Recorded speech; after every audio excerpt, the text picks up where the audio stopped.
we're going to take advantage of some of the new jingles here, specifically about UFOs and aliens and all the stuff. Aliens. Yep. Aliens. Aliens.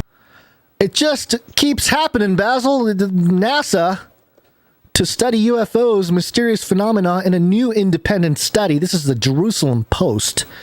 And we've been hearing a lot more in the news. From Israel. Yeah, well, yes. And I specifically chose this article. There's another one I'll reference from Reuters that has a detail in it that I would like to point out.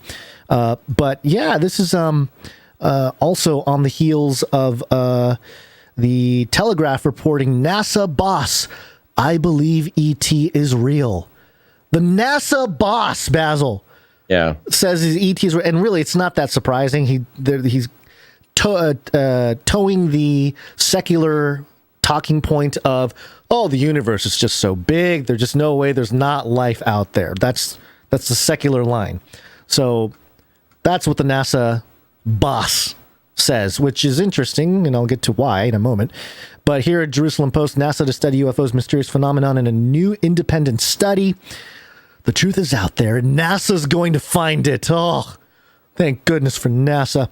The U.S. Space Agency announced Thursday that it is commissioning a new independent study on unidentified aerial phenomena, the more recent scientific description of unidentified flying objects. The study will be done from a scientific perspective and will focus on identifying available data, collecting future data, and seeing how that can progress our understanding of UAPs forward more. I find it interesting that they are doing it from a scientific perspective. Now, what other option would NASA use? Like what? I don't know, but I do want to briefly, if I may, walk us through a little bit of a timeline of the last decade or so of just the way conversations take place, the milieu, I suppose, the milieu of our cosmology and history and all these things. And I want to start off by pointing out 2013, 2014-ish. What's the big topic that took over? Especially, I think it was 2014 when it really kicked off. Flat Earth. Flat Earth theory enters into the conspiracy world on the fringes, completely takes over the conversation when it comes to conspiracy world, right? I mean, people forgot about it. I remember thinking like, hey, we should be paying attention to the UN and Agenda 2030 and all this has happened. They're developing it right now. But no, all the conspiracy people were debating Flat Earth. And so that was for those who might not have been with us back then, we know this because we were conspiracy theory podcasters since 2012. Yeah. And it just, we had one guy on early. It was like March 2014 or something, maybe 2015. Who was our first guy? Was Mark it Robbie? Sargent? It was Mark Sargent was the guy we interviewed, and it was 2015. This was before anybody had really started talking about it, and boom, the second we had this guy on, it's all anybody could talk about. It exploded. Immediately took over the fringy parts of the internet. Right. So we had that 2013 or 2014 really, and then 2015 and on, and then you let that sort of conspiracy culture brew in the background, and then Trump comes in 2016, right? And the whole thing is the political chaos is everywhere, but it's starting to crack because when Flat Earth came out, it was like, oh, we don't trust science. Is that what this is? And then all of a sudden with Trump, it was, oh, we don't trust our government and our institutions and all that. And then we have COVID, and COVID disrupted the scientific establishment. You have the people who kind of toe the line with scientism, the sort of ivory tower of science with the Faucis and the whole deal. And then other people that are like, no, we're looking at the hard data. This is not, the news and Fauci, you guys aren't being accurate or whatever. So it's split the scientific community, right? And now we have NASA coming in, the government arm of science, right? Disrupting the fundamentals of science, perhaps, with the whole, making themselves available to this conversation about UFOs/UAPs. So let me get back to the article with the Jerusalem Post. It's talking about UAPs, what it means, da-da-da-da-da. So why is this? Or wait, let me just read the sentence before.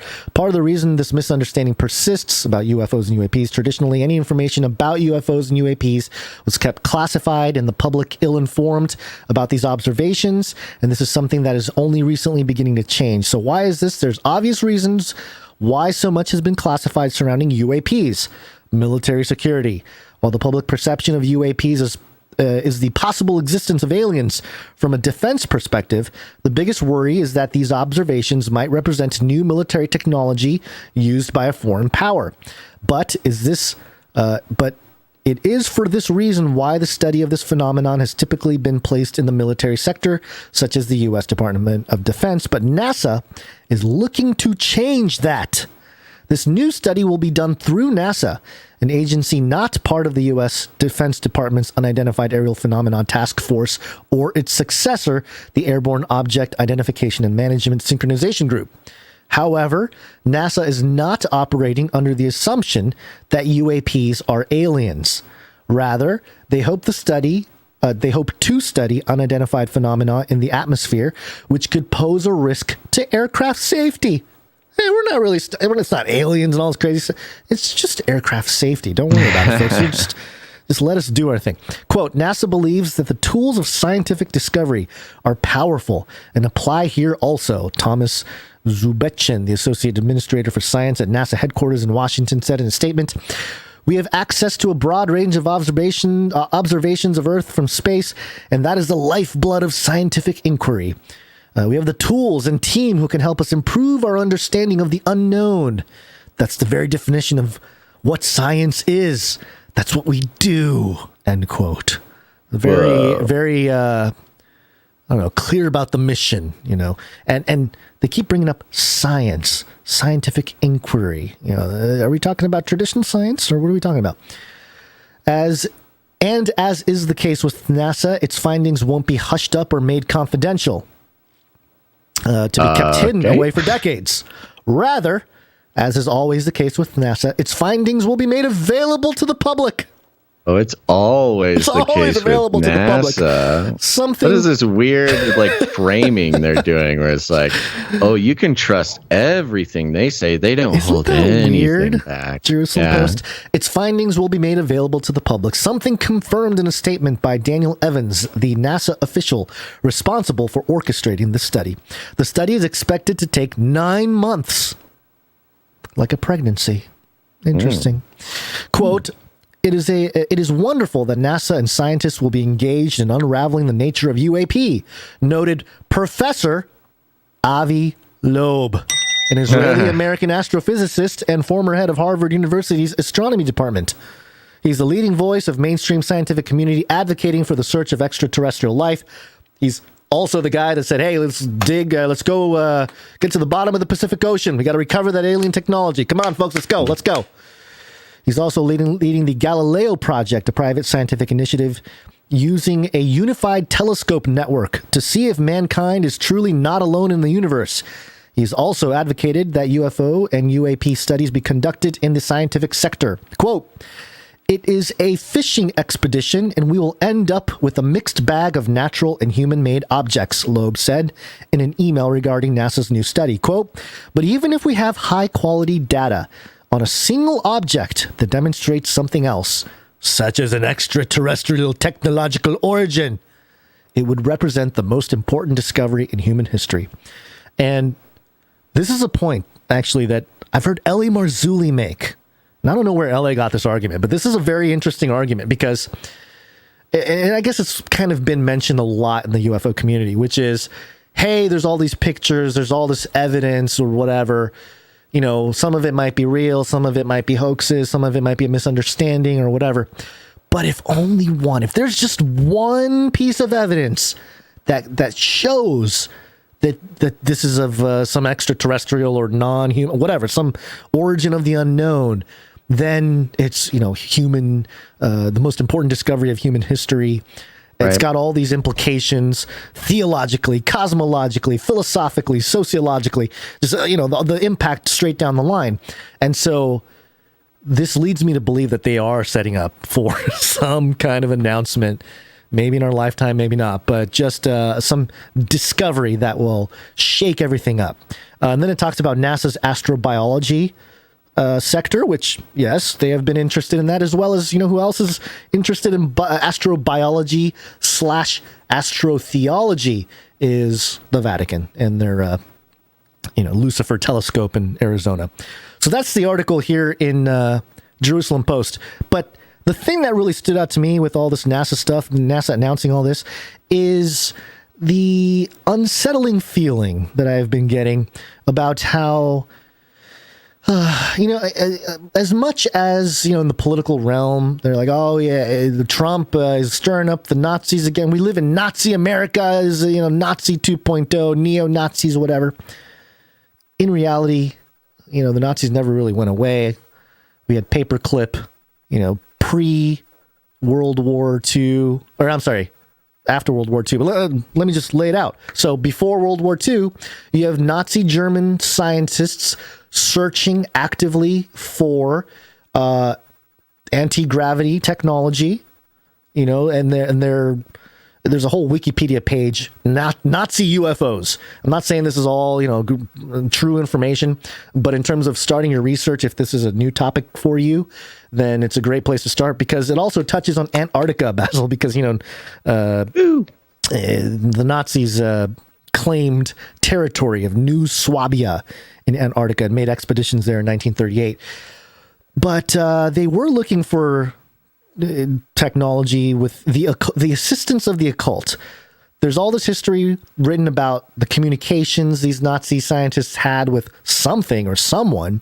There's a book called The Mornings of the Magicians, Les Matins des Magiciens.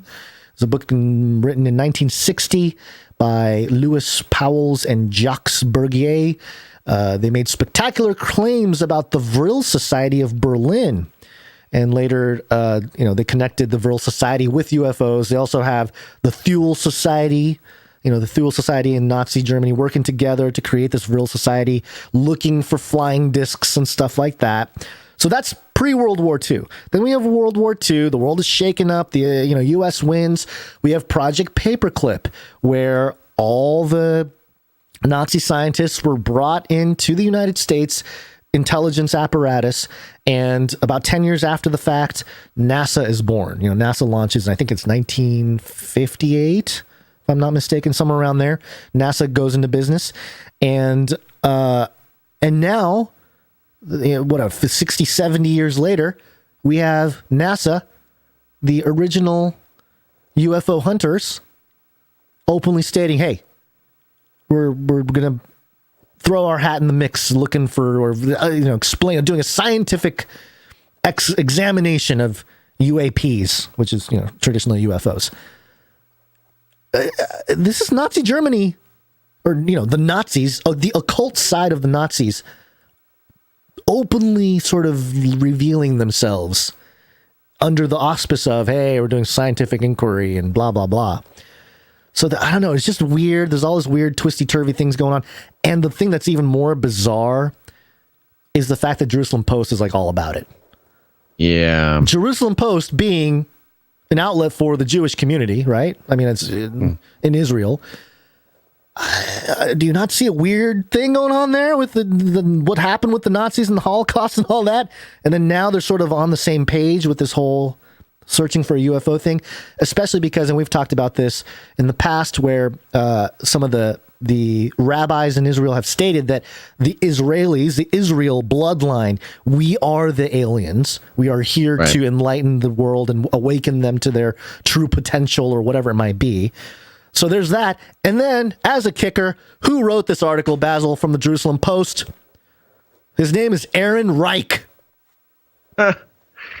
Just a coincidence, I'm sure. Mr. Reich wrote this article. Can't make it up. Okay, but here's one more thing. One more thing to mention. There was a Reuters article with the same story, NASA to form scientific team to study UFOs. There was a detail in here that the Jerusalem Post did not mention, and that is that NASA tapped David Spergel, who formerly headed Princeton University's astrophysics department, to lead the scientific team, and Daniel Evans, a senior researcher in NASA's Science Mission Directorate, to orchestrate the study. Okay, so these two guys, Daniel Evans and David Spergel. So I looked up David Spergel, and I found his bio, his own website on princeton.edu. It's actually astro.princeton.edu. And, oh no, did they get rid of the page? What happened? Oh, there it is. David Spergel's homepage. Now, first off, I'm looking at his, there's like a little bio picture of him. And I'm not going to make any judgments on the man's character or anything like that. But the first thought I had was Anton LaVey, because he's a bald guy with a goatee. So my mind immediately went to Anton LaVey, but that's neither here nor there. That's not the important part. The important part is what he says here about himself in his little bio. He says, "I'm an astrophysicist with research interests ranging from the search for planets around nearby stars to the shape of the universe." Pancake. No, he didn't say that. Using microwave backseas ground observation. Is that a typo? I do not know. BACKCGROUND. I think he spelled background wrong. This is on princeton.edu. Background. Maybe he's one of the crowns of the beast. Okay, so anyway, using microwave background observations from the WMAP satellite and the Atacama Cosmology Telescope, I have measured the age, shape, and composition of the universe. Yeah. Our observations have played a significant role in establishing the standard model of cosmology. So this guy's computer models has played a significant role in establishing the standard model of cosmology. Right? So are we talking about something that may change fundamentally with the model of the universe? We'll have to see. But there's more. I'm currently co-chair of the W First science team. W First will study the nature of dark energy. Who else was studying dark energy? Basil, you remember? Ash. Dr. Ash. Yes, the doctor being sent, the astrobiologist being sent to Antarctica to prove that there was climate change. Finally find definitive proof that there's climate change. You're sending an astrobiologist and dark energy researcher. I can't help but think that I know there's like a scientific reference to dark energy and stuff, but man, we're talking about Nazis and the occult and channeling, and then you got all these astrobiologists who have this peculiar interest in dark energy, and they're getting pushed up into all these places of influence regarding Antarctica, regarding space, regarding I mean, I don't know, man. It just feels like it's all coming together. It's all coming together. Well, it's interesting too, the point you made about all of the Israeli scientists being kind of the most vocal about aliens, and the NASA, which was created primarily, or at least most notably under the influence of Nazi scientists. Yeah. And what's bringing them together is aliens, the search for aliens. And, we've been talking about for 10 years now, the great deception, the great alien deception of the one world religion that comes out of alien disclosure. And what is more indicative of the great deception, the one world coming together in an earthly harmony that precedes the events in the book of the Revelation. What is a better example of that than a Nazi influenced organization and Israeli scientists agreeing that aliens are here as the unifier of the species. Right. And I mean, you couldn't write it any more perfect. Yeah, and if we're talking about a messianic figure that appears to have, has a group of people with him that can perform counterfeit signs and wonders. Right. And I always talked about how as the technology advances, there was a quote about how it's what's the word I'm looking for? It's not inconceivable, inseparable from magic. I can't remember the exact quote. Something like that. Indistinguishable. Indistinguishable. Yeah, thank you. Sufficiently advanced technology is indistinguishable from magic. Yes. Under that sort of condition of we've had so much technological advancements that doing crazy things, holograms, drones flying in unison, not so crazy things that would be considered miraculous back in the day, but in that context of where we are today, if somebody is to step in and truly perform miracles, there are only certain things that would sort of awe the scientific world, which would be some kind of resurrection, right? Some kind of raising of the dead or healing of some kind that's, maybe happening at a molecular level that can be measured. They don't know why, but maybe that's something like that. Or operating a vehicle, vehicles or a fleet or something like that defies all of known scientific, or at least, to our understanding, the theory of relativity, and especially with the quantum theories out there, sort of being proven, not being proven.